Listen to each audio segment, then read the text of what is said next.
नमस्कार दोस्तों, मैं हूं आपका दोस्त सनी और आप देख रहे हैं स्टोरी बाय सनी। पिछले एपिसोड में अमन, रवि और आकाश भुवन द्वार के रहस्यमय गलियारे में काल कीटों के जाल में फंस गए थे। ये प्राणी उनकी कल्पना से भी परे थे और अब वे एक ऐसे आयाम में हैं जहां हर पल मौत मंडरा रही है। आज वे उस भयानक साम्राज्य में उतरेंगे जहां काल कीट राज करते हैं और उस विशाल क्रिस्टल का राज खुलेगा। अपनी सांसें थाम लीजिए, क्योंकि डर का खेल अब एक ऐसे मोड़ पर है जहां सिर्फ जीवित रहना ही सबसे बड़ी चुनौती है। भुवन द्वार के विशाल कक्ष में अमन, रवि और आकाश काल कीटों के झुंड से घिरे हुए थे।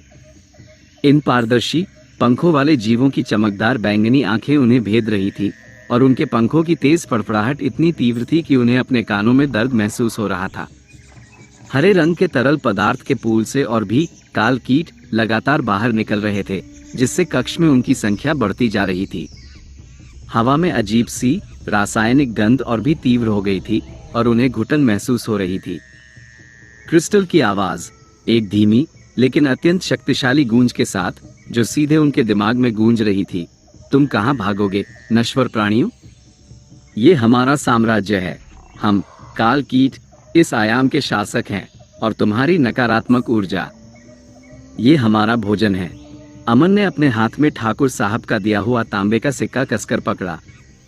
सिक्का अभी भी हल्का चमक रहा था, लेकिन उसकी नीली ऊर्जा काल कीटों की चमकती बैंगनी रोशनी के सामने कमजोर पड़ रही थी। काल कीटों ने उन पर हमला करना शुरू कर दिया था। वे अपनी पंखों वाली भुजाओं से उन पर वार कर रहे थे और उनकी तीखी चोंचें उनके करीब आ रही थी। रवि चीखते हुए, ये हमें काट रहे हैं। इनका शरीर चिकना है, हम इन्हें पकड़ नहीं सकते। आकाश अपनी टॉर्च चमकाते हुए, इन्हें रोशनी से भी कोई फर्क नहीं पड़ रहा। काल कीट संख्या में बहुत ज्यादा थे और वे लगातार उन पर हमला कर रहे थे। अमन को लगा कि वे इस जगह पर फंस गए थे। उसे याद आया कि अनादि को ज्ञान के प्रकाश से कमजोर किया जा सकता था, लेकिन इन काल कीटों पर प्रकाश का कोई असर नहीं हो रहा था। पोथियों में काल कीटों के बारे में बहुत कम जानकारी थी, सिर्फ इतना कि वे आयामी यात्री थे जो नकारात्मक ऊर्जा से पोषित होते थे। अमन की नजर कक्ष के बीचों बीच रखे विशाल चमकते हरे क्रिस्टल पर पड़ी। क्रिस्टल से ही काल कीटों की आवाज आ रही थी और उसी से हरे रंग का तरल पदार्थ भी निकल रहा था जो पूलों में भर रहा था। उसे लगा कि यही क्रिस्टल काल कीटों का स्रोत है, उनका मात्र क्रिस्टल।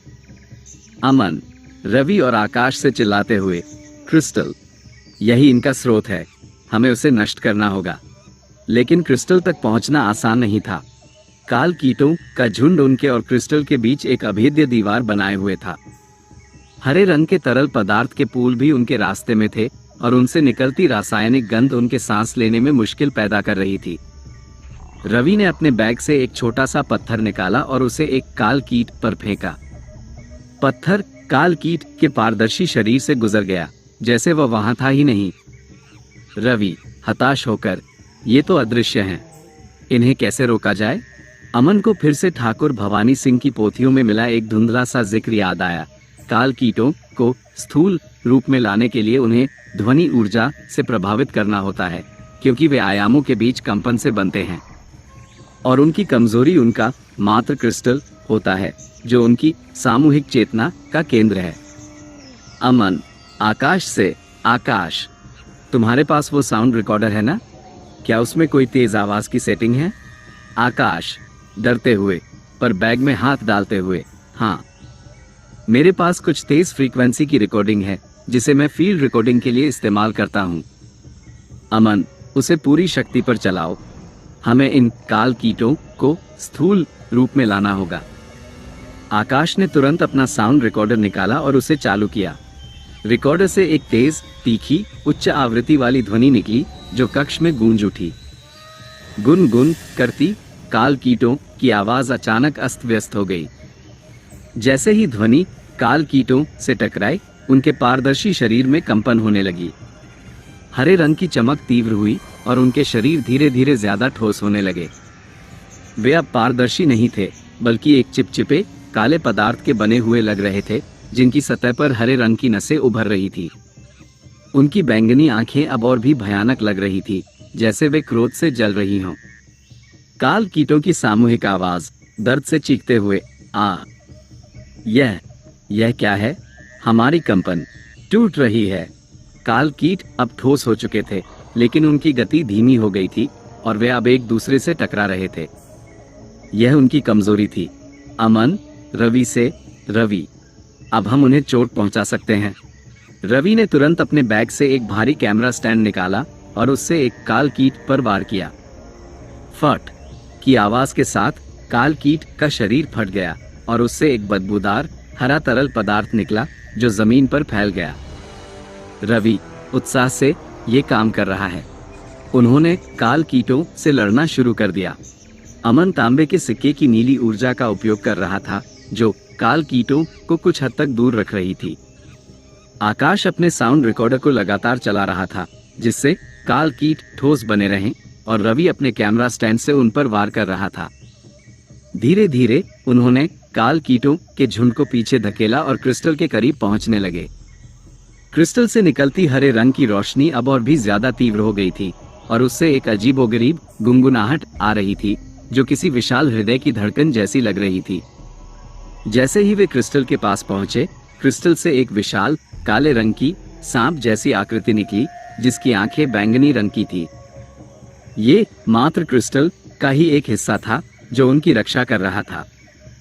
मात्र क्रिस्टल की आवाज, एक भयानक गूंजती हुई गर्जना के साथ, तुम हमारे साम्राज्य को नष्ट नहीं कर सकते, मैं तुम्हें निगल जाऊंगा। सांप जैसी आकृति अमन की ओर बढ़ी, उसकी विशालकाय आंखें उसे भेद रही थी। अमन ने अपनी मुट्ठी में तांबे का सिक्का कसकर पकड़ा। उसे याद आया कि यह सिक्का भुवन द्वार का प्रतीक था, एक बंधन स्थल। उसने अपनी सारी शक्ति बटोरी और सिक्के को सीधे सांप जैसी आकृति के सिर पर फेंका। सिक्का चट की आवाज के साथ आकृति के सिर में धंस गया और एक तेज नीली रोशनी निकली, जिसने आकृति को अपनी गिरफ्त में ले लिया। आकृति दर्द से चीखी और उसका शरीर धीरे धीरे पिघलने लगा, जैसे वह हवा में विलीन हो रही हो। मात्र क्रिस्टल की आवाज, दर्द से चीखते हुए, नहीं, मेरा बंधन टूट गया। जैसे ही सांप जैसी आकृति विलीन हुई, विशाल क्रिस्टल में दरारें पड़ने लगी। हरे रंग की रोशनी धुंधली पड़ने लगी और काल कीटों की गुन की आवाज पूरी तरह से बंद हो गई। काल कीट अब हिल नहीं रहे थे और उनके शरीर धीरे धीरे सूखकर धूल में बदलने लगे। मात्र क्रिस्टल में और भी दरारें पड़ी और धड़ाम की एक भयानक आवाज के साथ क्रिस्टल फट गया और उसके टुकड़े पूरे कक्ष में बिखर गए। हरे रंग का तरल पदार्थ भी सूख गया और हवा में अब कोई रासायनिक गंध नहीं थी। काल कीटों का साम्राज्य ध्वस्त हो चुका था। अमन, रवि और आकाश जमीन पर गिर पड़े, हांफते हुए। उनके शरीर दर्द से चूर थे, लेकिन उनके चेहरे पर एक अजीब सा सुकून था। उन्होंने काल कीटों को हरा दिया था और भुवन द्वार का रहस्य सुलझा लिया था। विंध्याचल की पहाड़ियों को अब मुक्ति मिल चुकी थी। भुवन द्वार के कक्ष से बाहर निकलते ही अमन, रवि और आकाश ने महसूस किया कि हवा में अब वह भयानक रासायनिक गंध नहीं थी। काल कीटों का साम्राज्य ध्वस्त हो चुका था और उनके पीछे छोड़ी गई तबाही अब शांत हो चुकी थी। गुफा का प्रवेश द्वार, जो पत्थरों के खिसकने से खुला था, धीरे धीरे बंद होने लगा, चर्र की एक धीमी आवाज के साथ, जैसे प्रकृति खुद अपने रहस्य को फिर से सील कर रही हो। उन्होंने वापस गांव की ओर चलना शुरू किया। रास्ते में वही संकरी पगडंडी थी, लेकिन अब उस पर चलना आसान था। सूरज की रोशनी पेड़ों की शाखाओं से छनकर नीचे आ रही थी, जिससे रास्ता उज्जवल लग रहा था। हवा में अब कोई अजीबोगरीब ठंडक नहीं थी, बल्कि एक ताजी, स्वच्छ हवा थी, जिसमें मिट्टी और पौधों की खुशबू घुली हुई थी। जैसे ही वे गांव के पास पहुंचे, उन्होंने देखा कि काली धुंध पूरी तरह से छट चुकी थी। गांव के लोग, जो धुंध में फंस गए थे, धीरे धीरे अपने घरों से बाहर निकल रहे थे। उनके चेहरों पर एक अजीब सा भ्रम और राहत का भाव था। उन्हें याद नहीं था कि क्या हुआ था, लेकिन उन्हें महसूस हो रहा था कि एक भयानक खतरा टल गया है। अमन, रवि और आकाश ने गांव के लोगों को शांत किया, उन्हें बताया कि खतरा अब टल गया है। उन्होंने कोई विस्तार से जानकारी नहीं दी, क्योंकि उन्हें पता था कि काल कीटों जैसी बातें उन्हें और ज्यादा डरा देंगी। उन्होंने बस इतना कहा कि एक पुरानी बीमारी जो गांव पर मंडरा रही थी, उसे दूर कर दिया गया है। गांव के लोगों ने उनका धन्यवाद किया, उनकी आंखों में कृतज्ञता थी। कुछ देर गांव में रुकने के बाद, जहां उन्होंने थोड़ा आराम किया और भोजन किया, वे उदयपुर की ओर वापस चल पड़े। रास्ते भर वे अपने अनुभव पर चर्चा करते रहे। रवि हाँफते हुए, मुझे अभी भी विश्वास नहीं हो रहा कि हमने काल कीटों जैसे जीवों का सामना किया। वे अनादि से बिल्कुल अलग थे। आकाश सोचते हुए, हाँ, अनादि एक स्थानिक बुराई थी जो एक जगह से बंधी थी, लेकिन काल कीट आयामी थे। ये दिखाता है कि ये दुनिया कितनी बड़ी और कितनी रहस्यमयी है। अमन ने अपनी जेब से वह तांबे का सिक्का निकाला। सिक्का अब नहीं चमक रहा था, लेकिन वह अभी भी ठंडा और भारी था। भुवन द्वार का नक्शा उस पर अभी भी खुदा था। अमन सिक्के को देखते हुए, ये सिक्का, ये सिर्फ एक नक्शा नहीं था, बल्कि एक बंधन बिंदु था। काल कीटों को उस मात्र क्रिस्टल से शक्ति मिल रही थी, और यह सिक्का उस क्रिस्टल को बांधने वाले मूल अनुष्ठान का एक हिस्सा था। जब मैंने इसे सांप जैसी आकृति पर फेंका, तो मैंने उस बंधन को तोड़ दिया, जिससे क्रिस्टल अस्थिर हो गया और फट गया।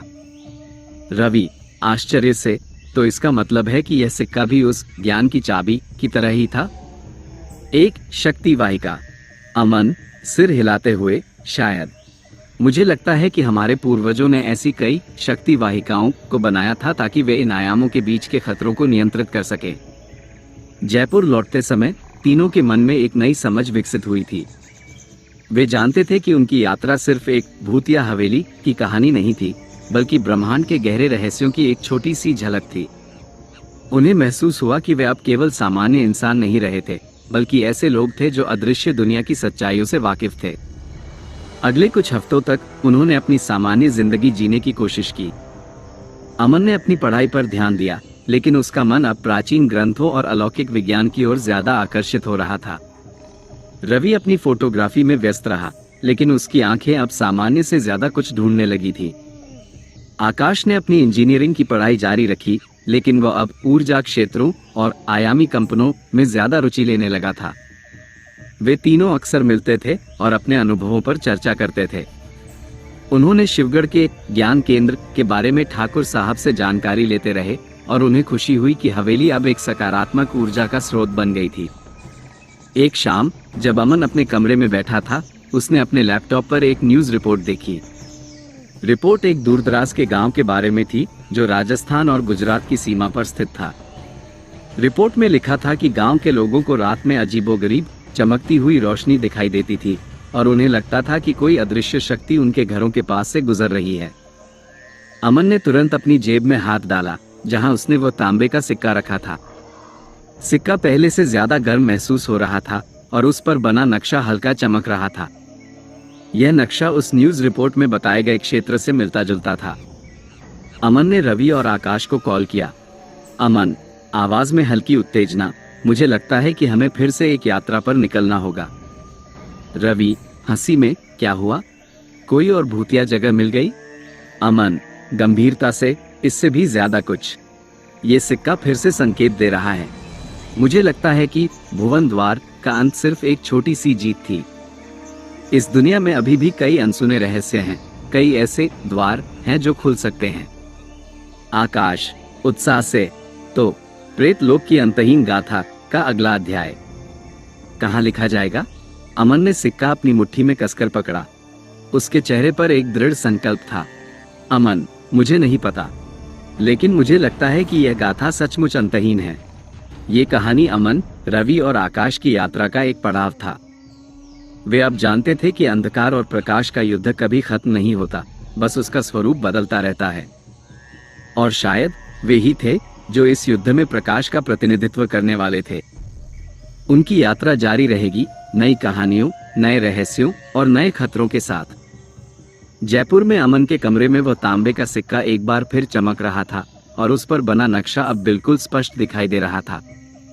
यह नक्शा राजस्थान के सुदूर पश्चिमी छोर की ओर इशारा कर रहा था, जहां थार का विशाल रेगिस्तान फैला हुआ था। न्यूज रिपोर्ट में चमकती रोशनी और गायब होते लोगों की खबरें उसी क्षेत्र से आ रही थी। अमन जानता था कि यह सिर्फ संयोग नहीं था। भुवन द्वार के बाद यह एक नया द्वार था जो खुल रहा था। उसने तुरंत रवि और आकाश को कॉल किया। दोनों दोस्त बिना किसी झिझक के एक नई यात्रा पर निकलने को तैयार हो गए। उनके मन में अब कोई डर नहीं था, बल्कि एक अजीब सा रोमांच था। वे जानते थे कि उन्हें एक नई बुराई का सामना करना होगा, लेकिन उनके पास अब अनुभव था, ज्ञान था और सबसे बढ़कर एक दूसरे का साथ था। अगली सुबह सूरज निकलने से पहले ही उन्होंने अपनी कार में जरूरी सामान भरा, पानी की बोतलें, सूखे मेवे, कुछ उपकरण और सबसे महत्वपूर्ण उस तांबे के सिक्के को अमन ने अपनी जेब में सुरक्षित रख लिया था। जयपुर की ठंडी सुबह को पीछे छोड़ते हुए उनकी कार पश्चिम की ओर चल पड़ी, जहां रेगिस्तान की गर्मी और रहस्य उनका इंतजार कर रहे थे। जैसे जैसे वे शहर से दूर होते गए, हरियाली कम होती गई और जमीन धीरे धीरे रेतीली होने लगी। सूरज चढ़ने के साथ ही गर्मी बढ़ने लगी और हवा में रेत के कण उड़ने लगे। थार का रेगिस्तान अपनी विशालता और अपनी रहस्यमय शांति के लिए जाना जाता है, लेकिन आज उन्हें इस शांति में भी एक अजीब सी बेचैनी महसूस हो रही थी। दोपहर होते होते वे एक छोटे से गांव के पास पहुंचे, जो रेत के टीलों से घिरा हुआ था। गांव बिल्कुल सुनसान था और घरों के दरवाजे और खिड़कियां खुले हुए थे, जैसे उन्हें जल्दबाजी में छोड़ दिया गया हो। हवा में एक अजीब सी सूखी बदबू थी, जो किसी जली हुई चीज जैसी लग रही थी। अमन ने गाड़ी रोकी। कुछ गड़बड़ है, ये गांव इतना शांत क्यों है? वे तीनों कार से बाहर निकले। तेज हवा चल रही थी, जिससे रेत के कण उनके चेहरों से टकरा रहे थे। उन्होंने गांव में घूमने की कोशिश की, लेकिन कोई नहीं मिला। ऐसा लग रहा था कि गांव से लोग अचानक गायब हो गए हों या उन्हें किसी ने ले लिया हो। तभी उन्हें गांव के बीचों बीच बने एक पुराने सूखे कुएं से एक अजीब सी धीमी हिस हिस की आवाज सुनाई दी, जैसे कोई विशालकाय सांप सांस ले रहा हो। कुएं के मुंह से एक हल्की सुनहरी चमक निकल रही थी, जो हवा में रेत के कणों को चमका रही थी। रवि, डरते हुए, यह क्या है? अमन ने तुरंत अपनी जेब में रखा तांबे का सिक्का निकाला। सिक्का अब तेज चमक रहा था और उस पर बना नक्शा सक्रिय हो गया था, जिससे एक हल्की नीली ऊर्जा निकल रही थी, जो उन्हें कुएं की ओर खींच रही थी। अमन, सिक्के को देखते हुए, यह वही जगह है जिसका नक्शे में जिक्र है। ये द्वार है। वे तीनों धीरे धीरे कुएं के पास पहुंचे। कुएं के अंदर का अंधेरा इतना घना था कि उन्हें कुछ भी दिखाई नहीं दिया, सिर्फ उस सुनहरी चमक और हिस हिस की आवाज आ रही थी। हवा में गंध और भी तीव्र हो गई थी, अब उसमें सल्फर जैसी गंध भी आ रही थी।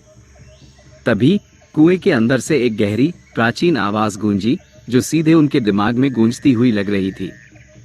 यह आवाज अनादि या काल कीटों से भी अलग थी, ज्यादा गर्म और ज्यादा शुष्क, जैसे ये स्वयं रेगिस्तान की आत्मा हो। अनजानी आवाज, एक धीमी लेकिन भयानक गूंज के साथ, तुम यहाँ क्यों आए, नश्वर प्राणी? तुम्हें यहाँ आने की इजाजत नहीं। ये मरु द्वार है और ये तुम्हें निगल जाएगा। कुएं से निकलती सुनहरी चमक तेजी से फैलने लगी और गांव के घरों को अपनी गिरफ्त में लेने लगी। चमक के अंदर से उन्हें गांव के लोगों की दबी हुई चीखें सुनाई दी, जैसे वे चमक में फंस गए हों। अमन को लगा कि यह भी काल कीटों जैसी ही कोई चीज थी, लेकिन इसकी प्रकृति अलग थी। नक्शे में कुएं के पास से एक और संकरा रास्ता दिखाया गया था, जो रेत के टीलों के बीच से होकर गुजरता था। रास्ता पूरी तरह से रेत से ढका था और उस पर चलना मुश्किल था। आकाश, नक्शे को देखते हुए, ये रास्ता टीलों के अंदर गहरे तक जाता है। मुझे लगता है कि मरु द्वार वहीं छिपा है, लेकिन उस रास्ते पर चलना आसान नहीं था। सुनहरी चमक अब पूरे गांव को अपनी गिरफ्त में ले चुकी थी और उसमें से कुछ धुंधली चमकती हुई आकृतियां निकल रही थी, जिनकी आंखें सुनहरी चमक रही थी। ये आकृतियां सांप जैसी थी, लेकिन उनके शरीर रेत के बने थे और वे रेत में फिसलते हुए उनकी ओर बढ़ रही थी। रवि, घबराकर, ये क्या है? सांप जैसी आकृतियां, ये रेत में छिप रहे हैं। अमन ने सिक्के को अपनी मुट्ठी में कसकर पकड़ा। उसे लगा कि इस सिक्के में कुछ ऐसी शक्ति है जो उन्हें इस बुराई से बचा सकती है। उन्होंने बिना सोचे समझे उस संकरे रास्ते की ओर दौड़ना शुरू कर दिया, सुनहरी चमक और चमकती आंखों वाली रेतीली आकृतियों से बचते हुए। जैसे ही वे रास्ते पर आगे बढ़े, रेत के टीले और भी ऊंचे और दुर्गम होते गए। रेत के टीले विशालकाय लहरों की तरह दिखाई दे रहे थे और उन पर चलना लगभग असंभव था। उन्हें महसूस हुआ कि वे किसी भूल भुलैया में फंस गए थे, जहां हर मोड़ पर रेत के तूफान और अदृश्य खतरे छिपे थे। हवा में सल्फर की गंध और भी तीव्र हो गई थी, जिससे उन्हें सांस लेने में मुश्किल हो रही थी। रवि हाँफते हुए, ये तूफान हमें निगल लेगा, हम रास्ता भटक रहे हैं। आकाश नक्शे को देखते हुए, सिक्का अभी भी चमक रहा है, लेकिन इसकी रोशनी धुंधली हो रही है। लगता है हम किसी ऐसे क्षेत्र में आ गए हैं जहां इसकी शक्ति कमजोर पड़ रही है। तभी रेत के टीलों के बीच से उन्हें एक विशालकाय गोल आकृति दिखाई दी। आकृति किसी प्राचीन जर्जर मंदिर के अवशेष जैसी लग रही थी, जो सदियों से रेत में दबा हुआ था। उसकी दीवारें रेत और पत्थरों से बनी थी और उन पर कुछ धुंधले अजीबोगरीब प्रतीक खुदे हुए थे जो किसी अज्ञात भाषा के लग रहे थे। ये मरु द्वार का प्रवेश द्वार था, जिसका जिक्र सिक्के पर बने नक्शे में था। अमन ने सिक्के को अपनी मुट्ठी में कसकर पकड़ा। जैसे ही वे अवशेषों के करीब पहुंचे, रेत का तूफान और तेज हो गया और उन्हें लगा कि रेत के कण उनके शरीर को चीर रहे हों। अवशेषों के बीच से एक गहरी गूंजती हुई आवाज सुनाई दी, जो सीधे उनके दिमाग में गूंजती हुई लग रही थी। मरु द्वार की आवाज, एक धीमी लेकिन अत्यंत प्राचीन गूंज के साथ, तुम यहाँ क्यों आए, नश्वर प्राणी? ये मरु द्वार है, रेत के भूतों का विश्राम स्थल। जो यहाँ आता है वह रेत में विलीन हो जाता है। अमन, रवि और आकाश ने देखा कि अवशेषों के बीच जमीन पर कुछ कंकाल बिखरे पड़े थे, जो रेत में आधे दबे हुए थे। ये गांव के लोगों के कंकाल थे जो मरु द्वार के प्रभाव में आ गए थे। कंकालों की आंखों के गड्ढों से हल्की सुनहरी चमक निकल रही थी। अवशेषों के बीचों बीच एक गहरा गड्ढा था, जिसमें से सुनहरी चमक और हिस हिस की आवाज आ रही थी। गड्ढे के अंदर का अंधेरा इतना घना था कि उन्हें कुछ भी दिखाई नहीं दिया, सिर्फ चमकती सुनहरी आंखें दिखाई दे रही थी जो उन्हें घूर रही थी। रवि कांपते हुए, ये रेत के भूत हैं, इनकी आंखें चमक रही हैं। अमन को पता था कि ये अनादि या काल कीटों से भी अलग थे। ये रेत के भूत थे जो रेगिस्तान की प्राचीन नकारात्मक ऊर्जा से बनते थे। इन्हें भौतिक रूप से नुकसान पहुंचाना मुश्किल था, क्योंकि ये रेत में विलीन हो जाते थे। तभी गड्ढे से एक विशालकाय रेतीली आकृति निकली। आकृति मानव जैसी थी, लेकिन उसका शरीर रेत से बना था और उसकी आंखें जलते हुए अंगारों जैसी चमक रही थी। ये रेत का राजा था, मरु द्वार का संरक्षक। उसकी आवाज में एक अजीब सा शुष्कपन और शक्ति थी। रेत का राजा, गहरी गूंजती हुई आवाज में, यह मेरी भूमि है, तुम यहाँ हस्तक्षेप नहीं कर सकते। गांव के लोग अब मेरी आत्मा का हिस्सा हैं और तुम भी वैसे ही बनोगे। रेत का राजा ने अपनी विशालकाय रेतीली भुजा उठाई और एक तेज रेत का तूफान उनकी ओर आया, जिससे उन्हें अपनी जगह पर टिके रहना मुश्किल हो गया। रेतीली आकृतियां अब हर तरफ से उन्हें घेर रही थी और उनके शरीर से निकलती सुनहरी चमक इतनी तेज थी कि उन्हें अपनी आंखें बंद करनी पड़ रही थी। अमन ने अपनी मुट्ठी में तांबे का सिक्का कसकर पकड़ा। उसे याद आया कि ठाकुर भवानी सिंह की पोथियों में रेगिस्तानी बुराइयों के बारे में कुछ धुंधला सा जिक्र था। रेत के भूत जल से कमजोर होते थे, क्योंकि जल रेगिस्तान के लिए जीवन का प्रतीक था और उनकी नकारात्मक ऊर्जा को शांत कर सकता था। अमन, रवि और आकाश से चिल्लाते हुए, पानी, हमें पानी चाहिए, जितनी तेजी से हो सके पानी निकालो। रवि ने तुरंत अपने बैग से पानी की बोतलें निकाली। बोतलें आधी खाली थी, क्योंकि उन्होंने रास्ते में काफी पानी पी लिया था।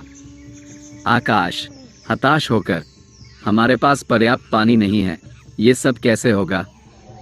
रेत का राजा अब उनके करीब आ चुका था। उसकी विशालकाय रेतीली भुजा उन्हें निगलने के लिए तैयार थी। रेतीली आकृतियां उनके चारों ओर नाच रही थी और उनकी चमकती आंखें उन्हें भयभीत कर रही थी। अमन ने अपनी आंखें बंद की और अपनी सारी शक्ति बटोरी। उसे याद आया कि कैसे ज्ञान की चाबी ने अनादि को प्रभावित किया था और कैसे ध्वनि ऊर्जा ने काल कीटों को ठोस बनाया था। इस बार उसे कुछ और चाहिए था, ज्ञान का जल। अमन ने अपनी मुट्ठी में तांबे का सिक्का कसकर पकड़ा और अपनी आंखें खोली। उसने सिक्के को रेत के राजा की ओर किया और अपनी सारी ऊर्जा केंद्रित की। सिक्के से एक तेज नीली रोशनी निकली, जिसने रेत के राजा और अन्य रेतीली आकृतियों को अपनी गिरफ्त में ले लिया। जैसे ही नीली रोशनी रेतीली आकृतियों से टकराई, उनके शरीर में कंपन होने लगी। रेत के कण अलग होने लगे और एक अजीब सी हिस हिस की आवाज आने लगी, जो दर्द से भरी थी। रेतीली आकृतियां कमजोर पड़ने लगी थी। रेत का राजा दर्द से चीखते हुए, नहीं, ये ज्ञान का जल है, तुम इसे कैसे जानते हो? अमन को लगा कि सिक्का सिर्फ नक्शा नहीं था, बल्कि वह ज्ञान के स्रोत से जुड़ा एक चैनल था जिसे ठाकुर भवानी सिंह ने बनाया था। उसने उस सिक्के से ज्ञान का जल प्रवाहित करने की शक्ति हासिल कर ली थी। अमन ने रवि और आकाश से पानी की बोतलें ली और उन बोतलों को सिक्के की नीली रोशनी में रखा। सिक्का अपनी पूरी शक्ति से चमक रहा था और बोतलों के अंदर का पानी नीला होने लगा, जैसे वह किसी जादुई ऊर्जा से भर गया हो। अमन, रवि और आकाश से, अब इन पर पानी फेंको। रवि और आकाश ने बिना सोचे समझे नीले पानी की बोतलों को रेत के राजा और अन्य रेतीली आकृतियों पर फेंकना शुरू कर दिया। जैसे ही नीला पानी रेतीली आकृतियों से टकराया, उनके शरीर से छुर्र की आवाज के साथ भाप निकलने लगी और वे रेत में विलीन होने लगे, जैसे वे कभी थे ही नहीं। रेत का राजा अंतिम चीख के साथ, मैं वापस आऊंगा, ये रेगिस्तान मेरा है। रेत का राजा का विशाल शरीर धीरे धीरे रेत में मिल गया और उसकी सुनहरी आंखें बुझ गईं। रेत का तूफान शांत हो गया और हवा में सल्फर की गंध भी मिट गई। मरुद्वार का खतरा टल चुका था। अमन, रवि और आकाश जमीन पर गिर पड़े, थके हुए, लेकिन उनके चेहरे पर एक जीत की चमक थी। उन्होंने एक और प्राचीन बुराई को हरा दिया था और गांव के लोगों को अनजाने खतरे से बचा लिया था। उन्हें पता था कि यह एक ऐसी यात्रा है जिसका कोई अंत नहीं था और यह धरती अभी भी अनगिनत रहस्यों को समेटे हुए थी। थार के रेगिस्तान से लौटने के बाद अमन, रवि और आकाश ने कुछ दिनों तक आराम किया। उनकी यात्राएं उन्हें शारीरिक और मानसिक रूप से थका देती थी, लेकिन हर नई जीत उनके आत्मविश्वास को बढ़ाती थी। उन्होंने अपने अनुभवों को अपने दोस्तों और परिवार से साझा नहीं किया, क्योंकि उन्हें पता था कि इन कहानियों पर विश्वास करना किसी के लिए भी मुश्किल होगा। वे अब प्रेत लोक की अंतहीन गाथा के ऐसे पात्र बन चुके थे जो साधारण जीवन और अलौकिक दुनिया के बीच संतुलन बना रहे थे। अमन ने अपनी जेब में रखे तांबे के सिक्के को निकाला। सिक्के पर बना नक्शा अब फिर से बदल चुका था। इस बार यह नक्शा राजस्थान के उत्तरी भाग की ओर इशारा कर रहा था, जहां प्राचीन किलों और वीरान जमीनों का एक विशाल क्षेत्र था। न्यूज रिपोर्टों में हाल ही में उस क्षेत्र से अजीबोगरीब घटनाओं की खबरें आ रही थी। गांव के जानवरों का अचानक बीमार पड़ना, धातु से बनी वस्तुओं का रहस्यमय तरीके से पिघलना और रात में अजीबोगरीब भारी आवाजें सुनाई देना। अमन, सिक्के को देखते हुए, यह एक नया संकेत है। यह नक्शा किसी पुराने किले या खदान की ओर इशारा कर रहा है। उसने रवि और आकाश को कॉल किया और उन्हें नए संकेत के बारे में बताया। दोनों ने तुरंत हाँ कर दी। वे जानते थे कि अब यह उनकी जिंदगी का हिस्सा बन चुका था। हर बार जब सिक्का चमकता था तो उनके अंदर एक नया रोमांच और एक नई चुनौती का सामना करने की इच्छा जागृत होती थी। अगली सुबह वे फिर से अपनी कार में सवार हुए और उत्तरी राजस्थान की ओर निकल पड़े। रेगिस्तान की गर्मी की जगह अब उन्हें मैदानी इलाकों की धूल भरी हवा और फिर धीरे धीरे पथरीली जमीनें मिलने लगी। सूरज तेज चमक रहा था, लेकिन हवा में एक अजीब सी भारीपन थी, जैसे कोई विशालकाय धातु की चीज उनके आसपास हो। दोपहर होते होते वे एक छोटे से गांव के पास पहुंचे, जो ऊंची बंजर पहाड़ियों से घिरा हुआ था। गांव भी लगभग सुनसान था, लेकिन यहाँ कुछ लोग दिखाई दे रहे थे जो अपने घरों के बाहर चुपचाप बैठे थे। उनके चेहरों पर भय और निराशा के भाव थे। जानवरों के बाड़े खाली थे और हवा में एक अजीब सी तेज धातु की गंध थी, जैसे लोहे को बहुत देर तक गर्म किया गया हो। रवि, आवाज में चिंता, ये गंध बहुत तेज है और गांव के लोग डरे हुए लग रहे हैं। आकाश, नक्शे को देखते हुए, सिक्का हमें इस गांव से आगे पहाड़ियों में किसी जगह की ओर इशारा कर रहा है। उन्होंने कार रोकी और गांव के मुखिया से बात करने की कोशिश की। मुखिया एक बूढ़ा आदमी था जिसकी आंखों में डर साफ दिखाई दे रहा था। मुखिया, कांपते हुए, तुम यहाँ क्यों आए हो बच्चों? ये जगह अब शापित है। रात में लौह पिशाच आते हैं।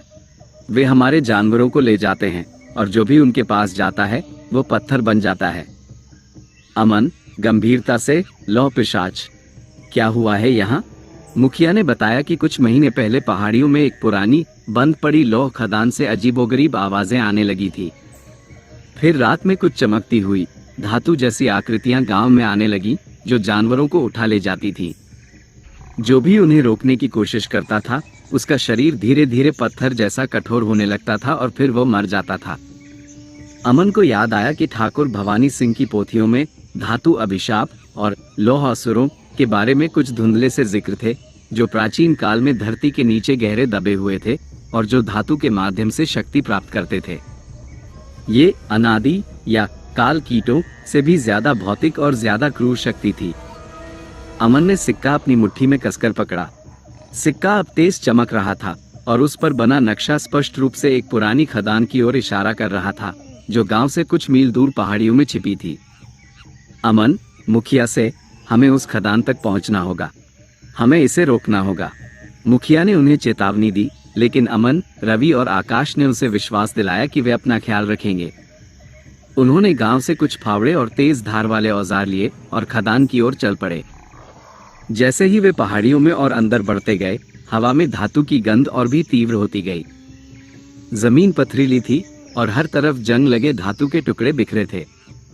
दूर से उन्हें एक धीमी, भारी धम्मक धम्मक की आवाज सुनाई दी, जैसे कोई विशालकाय चीज जमीन के नीचे चल रही हो। कुछ दूर चलने के बाद वे एक विशाल प्राचीन लौह खदान के मुहाने पर पहुंचे। खदान का प्रवेश द्वार एक विशालकाय जंग लगा लोहे का फाटक था, जो सदियों से बंद था। फाटक पर कुछ अजीबोगरीब नुकीले प्रतीक खुदे हुए थे, जो किसी प्राचीन शाप की चेतावनी दे रहे थे। रवि, हैरान होकर, ये फाटक, इसे कैसे खोला जाएगा? ये तो सदियों से बंद है। आकाश, फाटक को छूते हुए, इसमें एक अजीब सी ऊर्जा है। ये बहुत ठंडा है, लेकिन साथ ही एक कंपन भी है। अमन ने सिक्के को फाटक के करीब किया। सिक्का तेजी से चमकने लगा और उसकी नीली ऊर्जा फाटक पर फैलने लगी। फाटक पर खुदे प्रतीक भी नीले रंग में चमकने लगे। तभी घर्र की एक भयानक आवाज के साथ फाटक धीरे धीरे खुलने लगा, जिससे अंदर का अंधेरा रास्ता उजागर हो गया।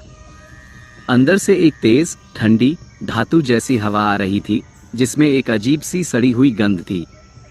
अमन गंभीरता से, यही लौह दुर्ग है। जैसे ही वे खदान में दाखिल हुए, अंधेरा और भी घना हो गया। उन्हें टॉर्च की रोशनी में भी कुछ खास दिखाई नहीं दे रहा था। खदान की दीवारें लोहे और पत्थरों से बनी थी और उन पर जगह जगह जंग के निशान थे। हवा में भारी धातु की गंध थी और हर तरफ से एक अजीब सी खटक खटक की आवाज आ रही थी, जैसे कोई अदृश्य शक्ति धातुओं से टकरा रही हो। कुछ दूर चलने के बाद उन्हें खदान के अंदर से कुछ चमकती हुई लाल आंखें दिखाई दी। ये आंखें हवा में तैर रही थी और उनकी संख्या बढ़ती जा रही थी। ये लौह पिशाच थे, जिनकी लाल आंखें अंधेरे में दहक रही थी। लौह पिशाचों की आवाज एक सामूहिक धातु जैसी गूंज के साथ, कौन आया है हमारे क्षेत्र में? यहाँ सिर्फ लोहा और मौत है, तुम भी हमारे बनोगे। अमन ने सिक्का अपनी मुट्ठी में कसकर पकड़ा। उन्हें पता था कि वे एक नए और भयानक दुश्मन के सामने थे। लौह दुर्ग का रहस्य अब और भी गहरा हो चुका था और उन्हें लगा कि वे एक ऐसे जाल में फंस गए हैं जहां से निकलने का कोई रास्ता नहीं। लौह दुर्ग के अंधेरे में लौह पिशाचों का सामना। अमन, रवि और आकाश अब एक ऐसे प्राचीन शाप का सामना कर रहे हैं जहां धातु और मौत का संगम है। क्या वे इस भयानक खतरे से बच पाएंगे? जानने के लिए जुड़े रहिए प्रेत लोक की अंतहीन गाथा के अगले एपिसोड में। लाइक, शेयर, सब्सक्राइब करना न भूलें और बेल आइकन दबाकर हमारे